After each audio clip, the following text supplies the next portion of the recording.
I greet you in Lord's holy name. Let's continue to study God's word. As we continue our study from the book of Ephesians, I requested dear Janusha from Nagarkoil to lead us in prayer. Janusha? Uncle, can you hear me, Uncle? Yes. Okay, let's pray. Heavenly Father God, we praise you and we thank you for this wonderful evening, Lord. Thank you for adding one more day in our lives, Lord. Thank you for this wonderful time of fellowship you have given us. Thank you very much for Billy, Uncle. Thank you for your word. Thank you for giving yourselves, Lord. Thank you for this great inheritance we have in you. Thank you for choosing each one of us, Lord. Lord, we praise you and we adore you, Lord. Lord, we place our hearts in you, in your hands. Please create a clean heart in us, Lord. Take away all our dirty imaginations, our dirty things which you find in our lives, Lord. We ask you to cleanse us with your blood. Lord, we place each one of us into your hands, Lord. Lord, use this for your glory. Let your kingdom come through us, Lord. Lord, help us to learn this book of Ephesians. Help us to help us to hear your voice and pay attention to your word. Lord, we completely surrender ourselves into your hands, Lord. Lord, take care of all the internet issues and all the problems, Lord. Help each one of us. In Jesus' most precious name we pray. Amen. Amen. Thank you so much, Janusha, for that meaningful prayer. Yesterday, when we started the book of Ephesians, we took enough time to look at the significance of the letter to the church and churches around in Ephesians. And also we looked at different type of metaphors Paul was using to describe church. It's lovely to see that the main message of the book of Ephesians is focusing on the community of God's people. And in that way, the metaphors are making a real meaning for all of us to note down. We took little time to look at the first passage in the book, chapter 1, verses 1 to 14. There we saw, right after greetings, he talks about the triune God, how he has blessed us, how he has given us all these blessings through Christ Jesus, and it was guaranteed by the Holy Spirit. The triune God is very much involved in bringing this blessing to all of us. And it is not accidentally happened, it's planned. And we are so much blessed to have God's grace and mercy on us. We are going to continue our study. Today, we are going to look at the other passages in the first portion of the book of Ephesians. First 3 chapters talk about the doctrinal teachings. In Christ, we are blessed. The wealth in Christ, the blessings we have received from the triune God is the whole message of this passage. But we have to look at 5 paragraphs today. It's big passage. Let's try how much I can go slow, but I'm in a real hurry. The immediate passage after the blessings that triune God gives is the prayer. So we see that there are 2 prayers, one in first chapter and another one is in 3rd chapter. When you see that the prayer of Paul, that one, first one is on revelation, and second one is on realization. In that way, today our focus will be on 2 words, God's revelation. And then in between, he talks about a mystery in Christ Jesus. And he closes with a prayer that is the realization of that mystery, the realization of that truth. So revelation and realization are the 2 important words we need to highlight in this study. Let's hear God's word. we are going to look at chapter 3, the first passage, the first paragraph in chapter 3. It talks about the mystery Paul has received. And for that mystery, he had made a commitment. What is that mystery? We are going to hear from God's word. That is Ephesians chapter 3, verses 1 to 13. I requested their Shivaramakrishna, USA AP staff, okay? I'm so happy that he could give time for our Bible studies, and he'll be reading the passage for us. Yes, Sivaram. Okay, Uncle. Thank you, Uncle. Am I audible, Uncle? Yes, sir. Yes. Okay. Okay, I'm reading from NLT. When I think all of this, I, Paul, a prisoner of Christ Jesus for the benefit of you Gentiles, assuming, by the way, that you know God gave me the special responsibility of extending His grace to you Gentiles. As I briefly wrote earlier, God Himself revealed His mysteries plan to me. As you read what I have written, you will understand my insights into this plan regarding Christ. God did not reveal it to previous generations, but now by His Spirit, He has revealed it to His holy apostles and prophets. And this is God's plan. Both Gentiles and Jews who believe the good news share equally in the riches inherited by God's children. Both are part of the same body, and both enjoy the promise of blessing because they belong to Christ Jesus. By God's grace and mighty power, I have been given the privilege of serving Him by spreading this good news. Though I am the least deserving of all God's people, He graciously gave me the privilege of telling the Gentiles about the endless treasures available to them in Christ. I was chosen to explain to everyone these mysteries, plan that God, the creator of all things, had kept secret from the beginning. God's purpose in all this was to use the church to display His wisdom in its richest verity to all the unseen rulers and the authorities in the heavenly places. This was His eternal plan, which He carried out through Christ Jesus our Lord. Because of Christ and our faith in Him, we can now come boldly and confidently into God's presence. So please don't lose heart because of my trials here. I am suffering for you, so you should feel honored. Thank you, Uncle. Thank you so much, Shivaram, for that very good reading. Yesterday we finished in verse 14 in chapter 1. And for this reason, it is very important to note that phrase, for this reason. As we are blessed by God through Christ Jesus, we are going to continue that blessings in our life. That's what we are going to look at. And for this reason is mentioned 3 times in this passage. Chapter 1, verse 15, chapter 3, verse 1, and chapter 3, verse 14. For this reason, for this reason. So it is a very important connecting phrase, not just a word, it's a connecting phrase. As in Romans, we see that therefore is a powerful connecting word. Here we see that for this reason. Even in Colossians chapter 1, verse 9, in the prayer, for this reason, he could say that. Ever since I heard about your faith in the Lord Jesus and your love for all God's people. I'm reading Ephesians chapter 1, verse 15. Verses 15 to 17, it is more of his concern for the church. He starts with the appreciating word. I heard about your faith and love. Yesterday we talked about Paul's ministry in Ephesians. 3 years he stayed there and he ministered. And maybe a little later, maybe 7 or 8 years later, he's writing this letter. At the most 10 years. And look at here, he says, I heard about your faith in the Lord Jesus and your love for all God's people.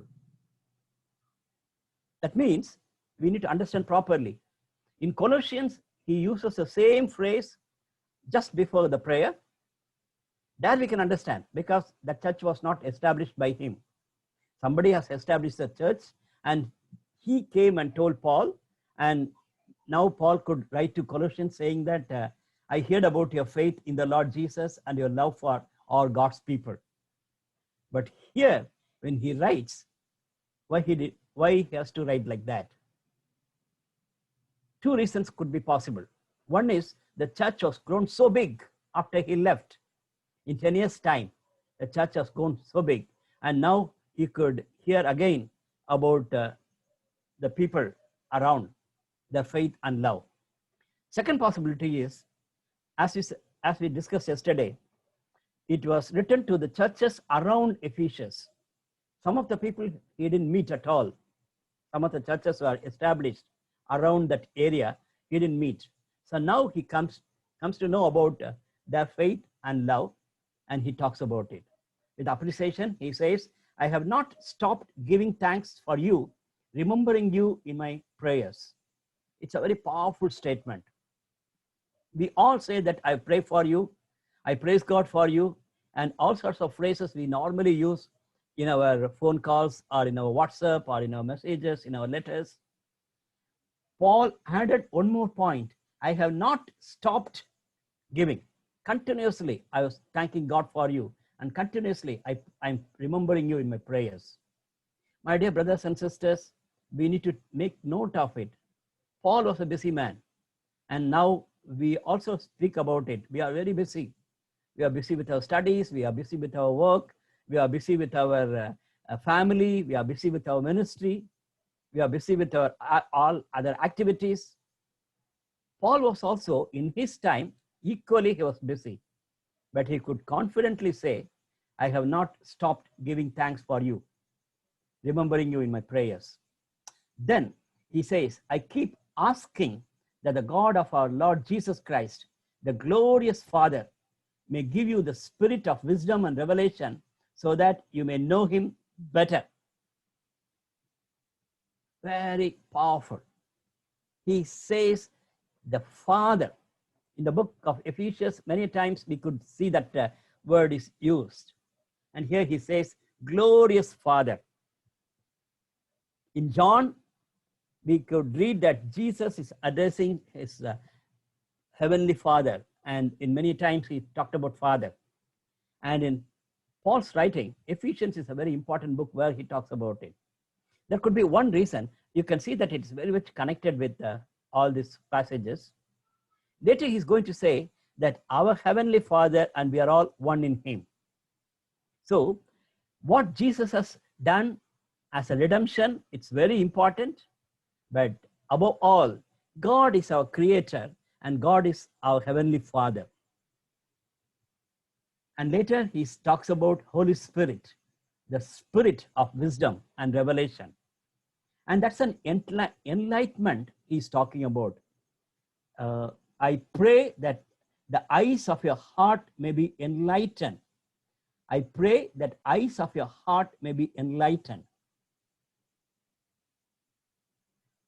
So when we look at it, we need to know that he's talking about the enlightenment comes from the Holy Spirit. And who is the spirit of wisdom and revelation? And we need to make note of it. It is not that other sources we can get enlightenment. Today, there are many, many possible ways we can get enlightenment. But Paul could clearly say, only through the Holy Spirit, we can get the right type of wisdom and revelation. Clearly mentioned. Look at this verse, Isaiah chapter 11, verse 1 and 2. A shoot will come up from the stump of Jesse. From his roots, a branch will bear fruit. The Spirit of the Lord will rest upon him, the Spirit of wisdom and of understanding, the Spirit of counsel and of might, the Spirit of the knowledge and the fear of the Lord. All come under the Spirit of the Lord. That's what he exactly says. The Spirit of wisdom and revelation, God gives enlightenment. And Paul is praying for such a revelation.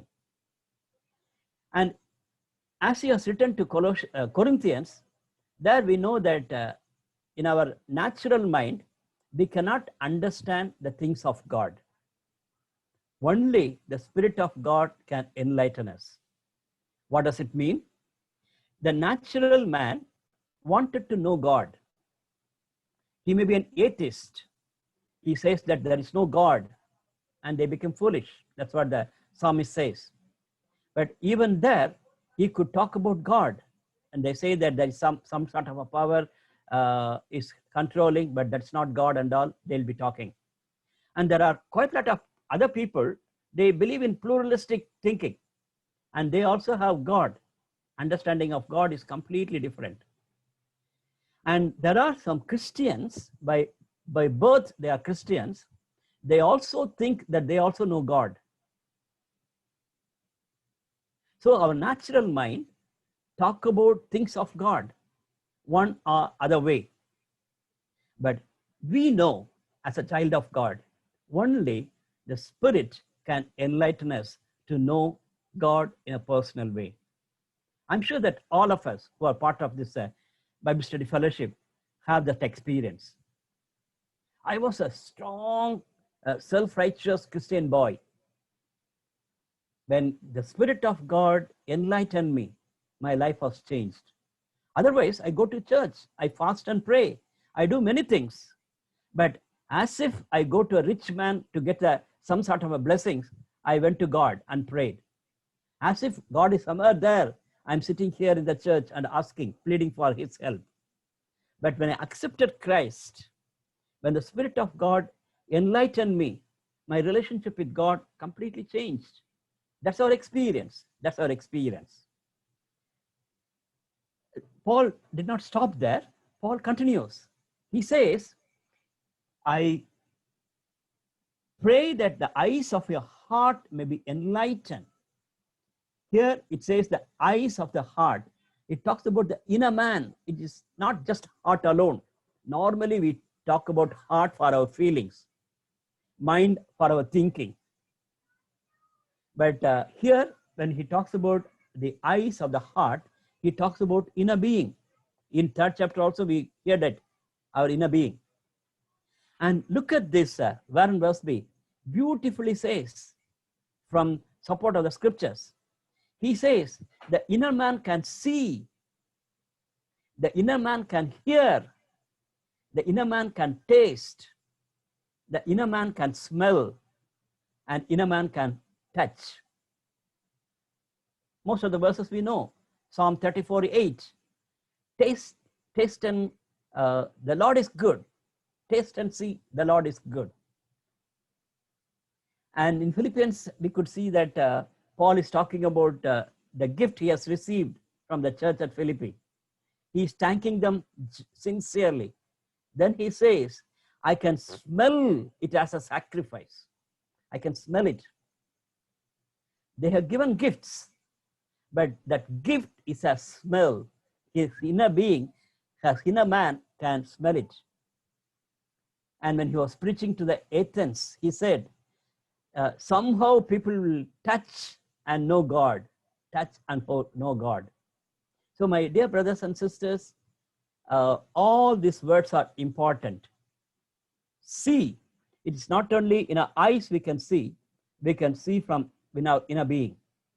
A powerful example is Fanny Crosby, a very famous hymn writer, 100 years back, more than 100 years back. Fanny Crosby became blind when she was 13 or 14 years old. And she thought her life was gone. But later she came to know the Lord. And God has given her grace to write many, many songs, more than 1,000 songs. And when you look at Fanny Crosby's songs, some of them clearly says, I can see him, I can see him. My dear brothers and sisters, she was a talented girl. Before 13, she might have written poems.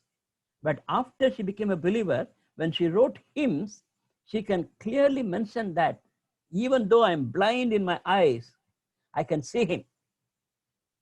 That is inner man's blessing. We can hear God's word, we can taste, we can smell, we can touch. Today, consider our inner being. Do we experience all these 5 senses in our knowing God? That's what he's praying. Then he prays for 3 specific things. The lack of time and just have to go fast. First one, he says, the hope of God's call. God has called each one of us, and we need to have revelation to have that such a hope in that call. I pray that your eyes of the heart may be enlightened in order that you may know the hope to which he has called you. The hope to which he has called you. Then he says, the riches of his glorious inheritance in his holy place. Glorious, God's inheritance. And in his incomparable great power for us, we believe the greatness of his power. With all this, will be filled. That was Paul's prayer. He didn't stop here. Then he continues what he really means by that power. He says, verse 20 onwards, the power God has raised Christ, such a power of the resurrection will be exhibited in our life. Even when he has written to Philippians, then he says, chapter 3, verse 10, the power of the resurrection. I want to know the power of the resurrection. Then later he talks about, for above all rule and authority, power and dominion, and every name that is invoked, not only in the present age, but also in the one to come. Christ, the name, is enthroned over every evil systems and evil things. In 6th chapter, we are going to hear that. We are going to study that. The power of God over evil. And he didn't stop there. He concludes with that. And God placed all things under Jesus' feet and appointed Jesus to be the head of over everything for the church, which is his body, the fullness of him. He fills everything in every way. Church is a body, and Christ is his head. That's a revelation Paul wanted to communicate to his people. Secondly, chapter 2, verses 1 to 10 is a very familiar passage. I'm not going to take much time here. I'm sure that you might have preached from this passage. Otherwise, you might have heard many, many messages, both in evangelistic programs and also in discipleship programs. In case, if you haven't heard any message and if you haven't preached, please take this passage and work on it. Let me quickly go through this passage. First 3 verses talk about the human condition. As for you, you were dead in your transgressions and sins. Sin is in the nature, the sinful nature. Sins is what we do. Because of the sinful nature, we are committing many sins, in which you used to live when you followed the ways of the world and of the ruler of the kingdom of the air, the spirit who is now at work in who are disobedient. Verse 3, all of us also lived among them at one time, gratifying and cravings of our flesh and following its desires and thoughts. Like the rest, we were by nature deserving of wrath. That's a human condition he's talking about. Verses 4 to 9 very beautifully starts with a but. But because of great love for us, God. But because of great love for us, God. One phrase, you can take time to meditate on it. What a powerful phrase it is.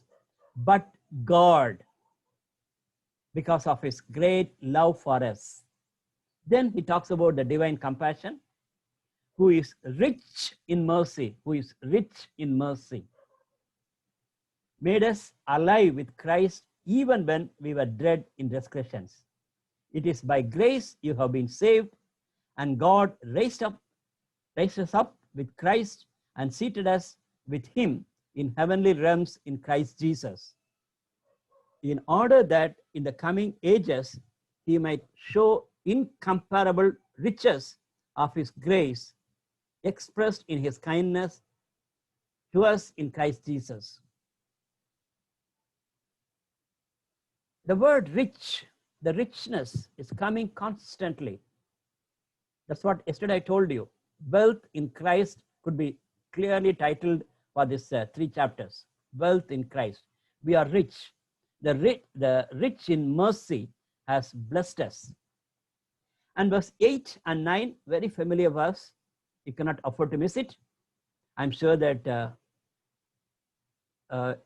you have seen it and you have noted down and you have memorized it.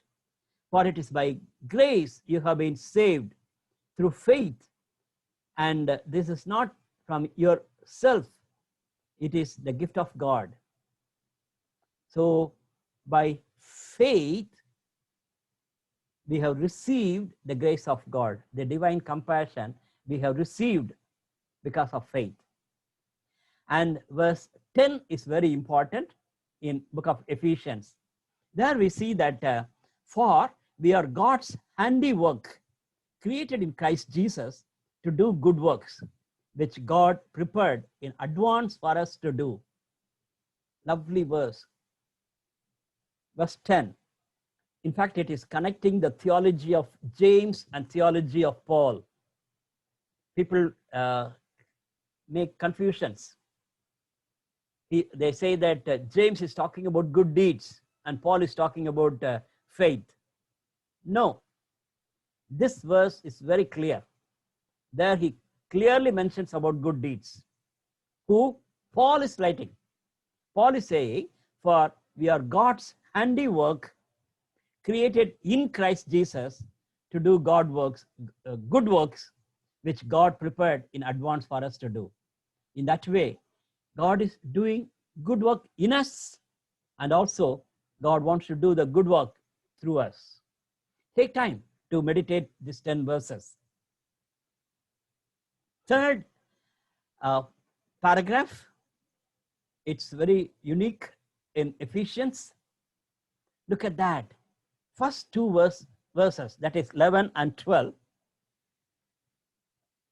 connects very clearly with the previous passage. Therefore, remember that formerly you were Gentiles by birth and called uncircumcised by those who are themselves the circumcision, which is done in the body by human hands. Remember again that at that time you were separate from Christ, excluded from citizenship in Israel, and foreigners to the covenants of the promise, without hope and without God in the world. That's what we see. We were once without Christ, without citizenship, without covenant, without hope, and without God. Who are we? We were Gentiles. The Jews, they were God's people, but we are Gentiles. And now, verses 13 onwards, he again uses that beautiful word, but now. I really wish that you will make note of these little words. Verse 4, it starts with, but God. Verse 13, it says, but now.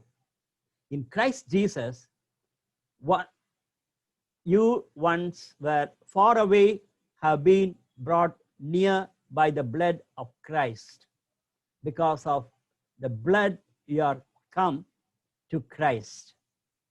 Then what Christ has done for us, he has demolished by setting aside in the flesh the law with his commands and regulations.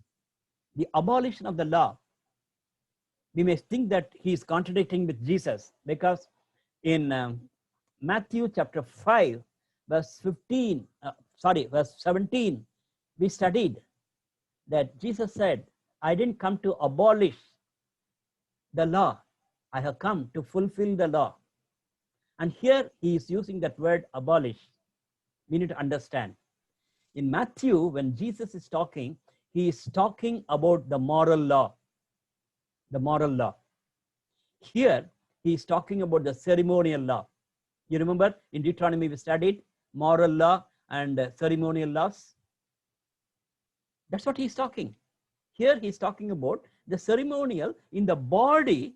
Something is happening, and they keep that as a big thing, as circumcision is a very big thing, and they put us off.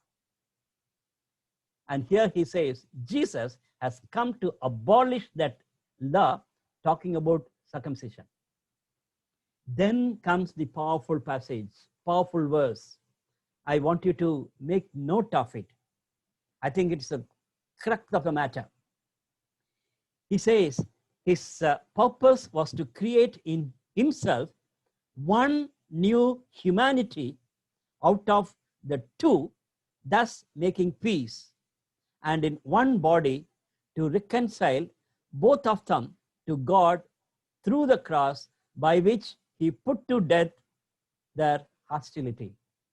My dear brothers and sisters, he talks about God in Christ Jesus has made us one human community. The church is nothing but a new humanity. And there he talks about the reconciliation of two, thus making peace, and in one body to reconcile both of them to God. When we hear this word reconcile, I'm sure that you remember his letter to Corinthians. There he talks about reconciliation between holy God with an unholy people like us. That is true, and we are all experiencing that reconciliation. Praise God. We are reconciled with God. But here in Ephesians chapter 2, in the middle, he talks about some other reconciliation. That is, they were Jews and I'm Gentile, and Christ Jesus has united me as one body. The reconciliation of Jew and Gentile to God. If you take this message seriously, if the church will take this message seriously, there is no chance of dividing people as Christians and non-Christians, background and all sorts of difference, white and black, rich and poor. That's what he said to Galatians chapter 3 verse 28. We are one in Christ. In Colossians chapter 11, he says we are one in Christ. And here in Ephesians, he says the Jews and Gentiles were reconciled in Christ for God. That is the main message of Ephesians. My brothers and sisters, if we take the message of Ephesians seriously, we cannot afford to have differences in our fellowship. We cannot afford to have any discrimination in our churches. You may say that it's there. South Indians, North Indians, and one state we cannot go with other state. And we think of regionalism. We think of languages. We think of caste. Many things divide us. But in Christ, we are one new community. That's what Paul is talking to the Ephesians. And beautifully, he says, verse 19, consequently, you are no longer foreigners and strangers. Wow.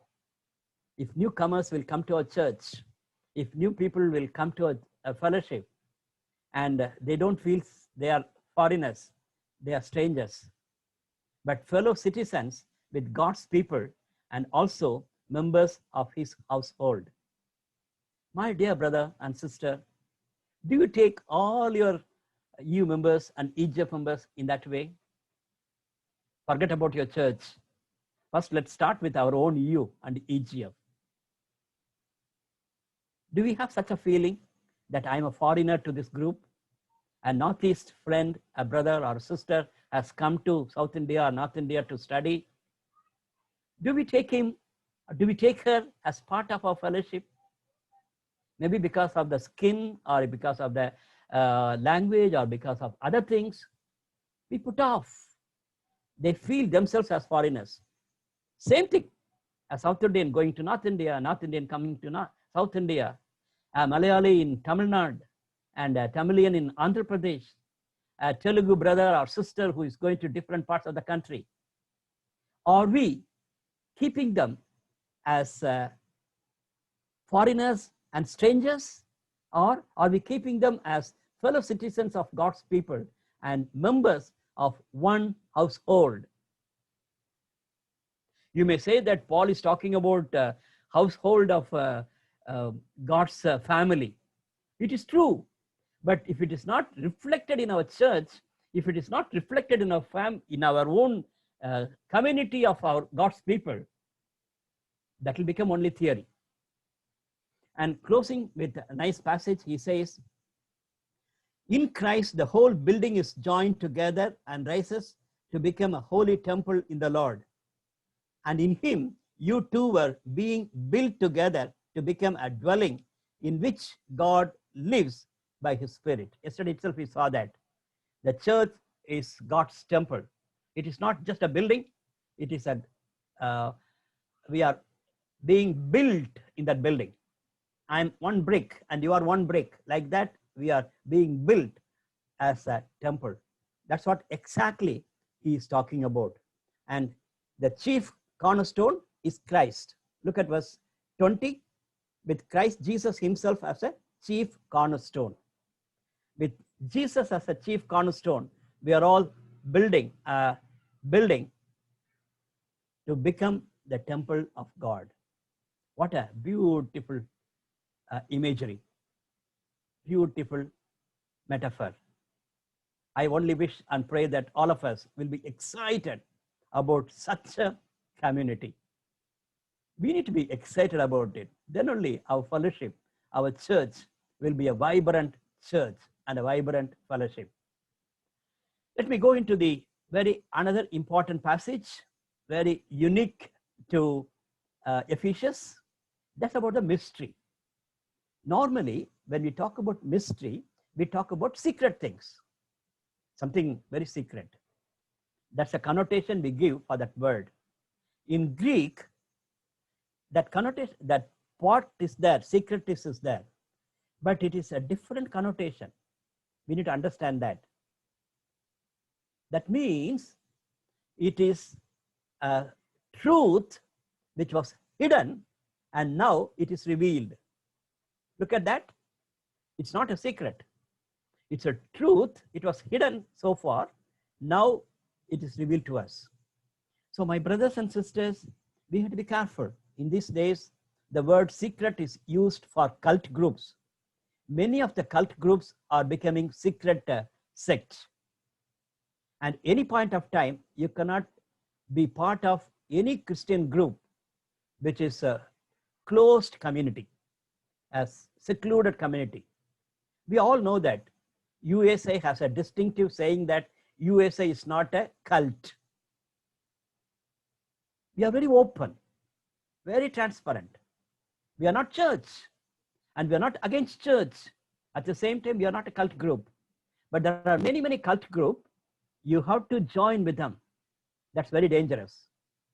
And look at some of our non-Christian friends. They are talking about divine light movement and yogas.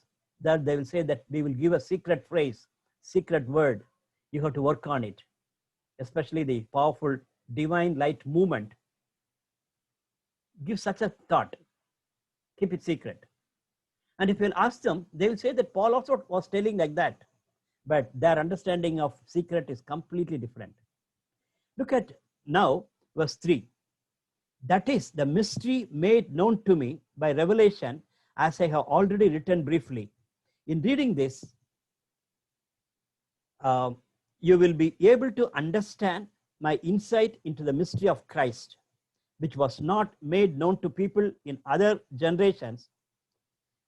That's what he writes. And verse 6, this mystery is that through the gospel, the Gentiles are hearers together with Israel, members together, one body, and sharers together in the promise in Christ Jesus.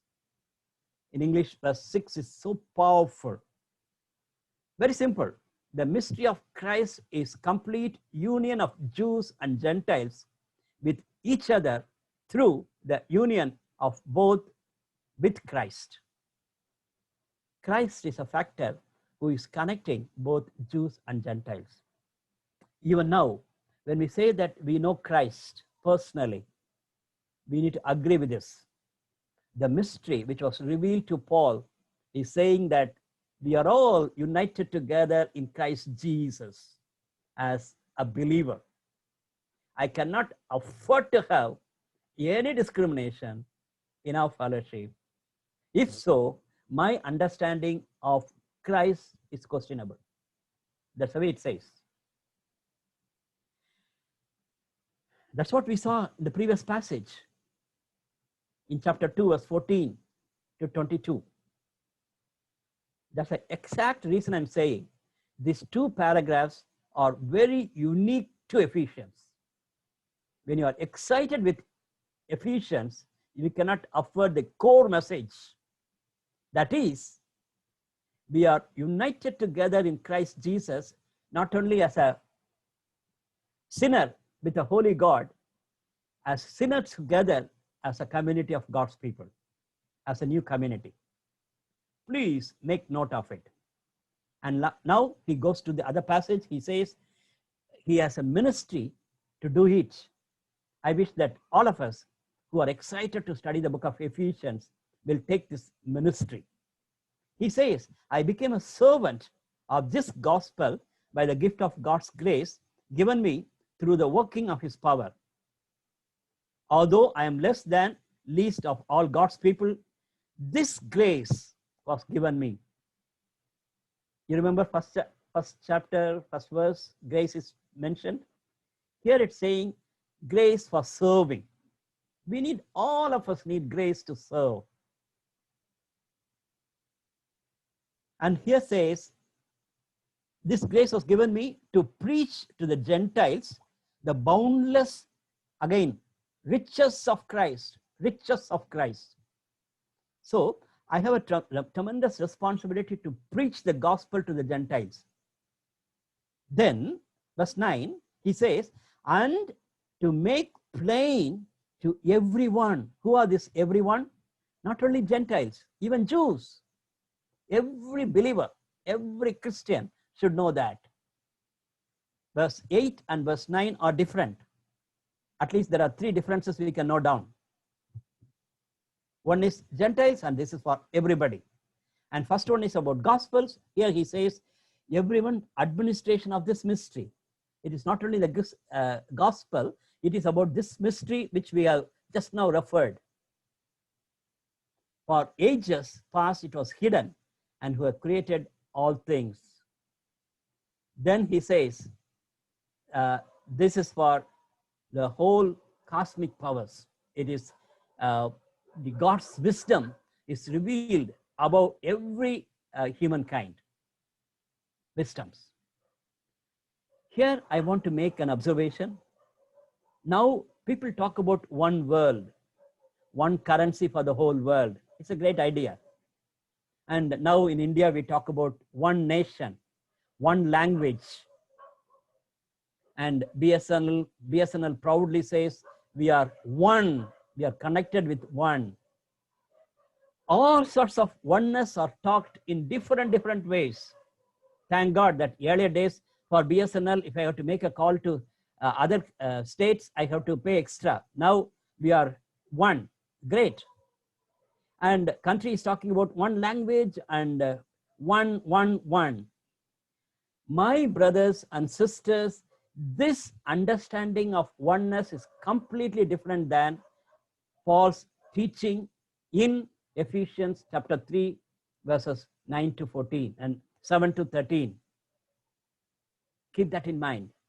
Don't use your own wisdom and make all sorts of adjustments to become one. God's wisdom. Later we are going to look at it in chapter 6 also. He's talking about it.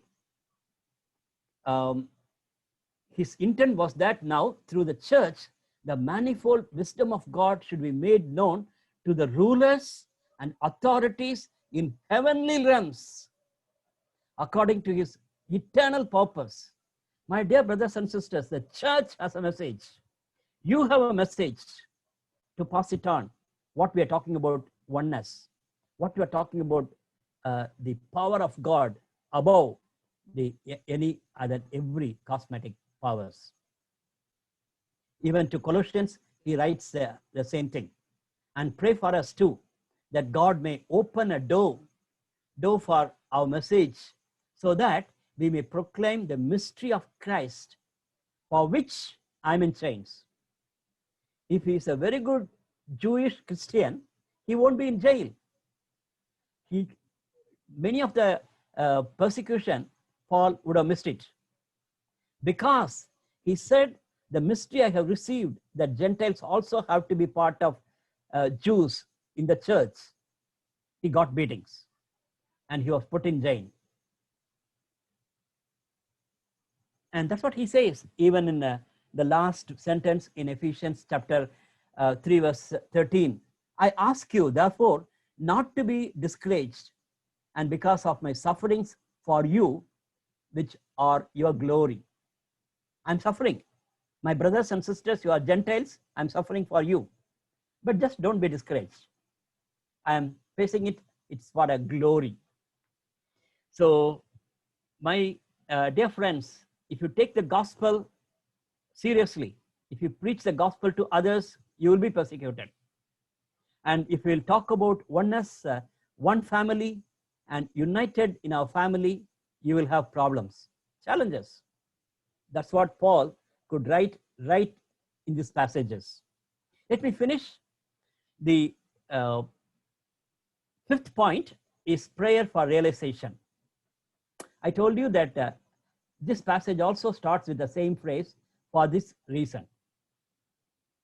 And chapter 3, verse 1, for this reason, I, Paul, he writes.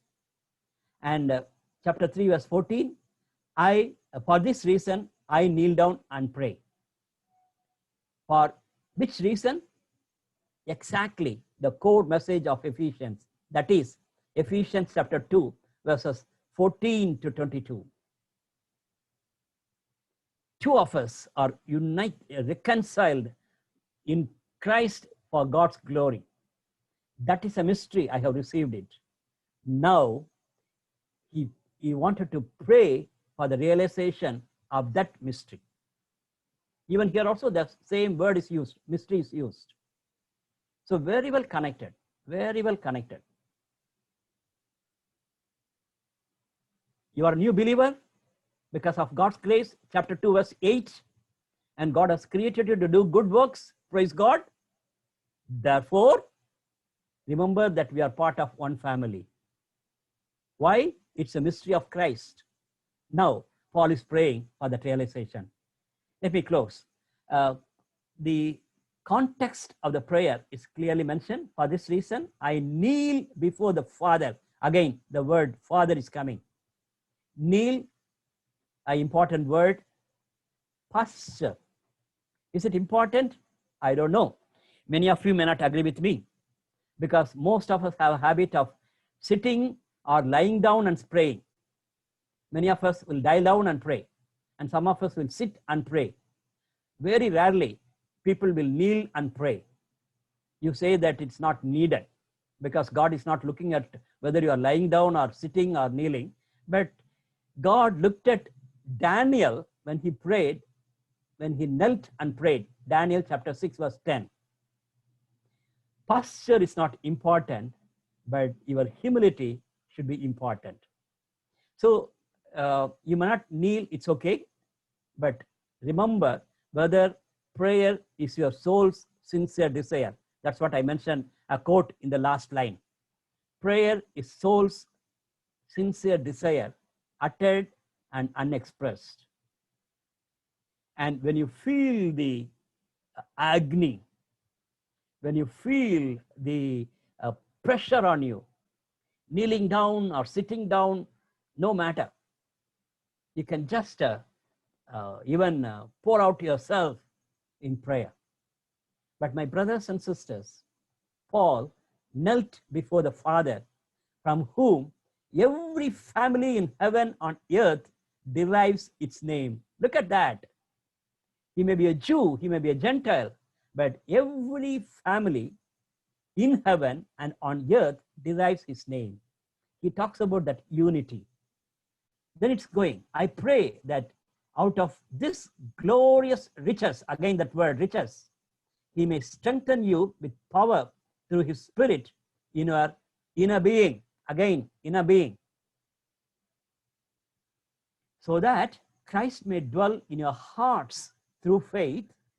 And I pray that you, being rooted and established in love, may have power together with all the Lord's holy people to grasp how wide and long and high and deep is the love of Christ. That is the content of his prayer. And to know his love that surpasses knowledge, that you may be filled to the measure of all the fullness of God. What a beautiful prayer it is. God has blessed us abundantly, and God reveals us his plan and heart's beat. And now, after realizing this, how much we need to know the love of God. If God's love poured in my heart, and if I see the love of God among people, how can I differentiate I'm a Jew and you are a Gentile? Not at all. Then he talks about the power the Spirit gives. And he didn't stop there. With two powerful verse, he closes this doctrinal teaching. Let me read for you. Very familiar passage. Chapter 3, verse 20 and 21. Now to him who is able to do immeasurably more than all we ask or imagine, according to his power that is at work within us. To him be glory in the church and in Christ Jesus throughout all generations, forever and ever. Amen. A beautiful doxology to close his doctrinal teaching. And there he says, and John Stott in a very beautiful will say that God's answer is 7 stages. It's an expression of 7 stages. I really like it. God is able to do and to work. Okay, God is able to do and work what we ask. When you go and pray to him, God is able to do it. Then he says, God is able to do what we ask, and also we can think. It's more than asking. We can think and God will answer.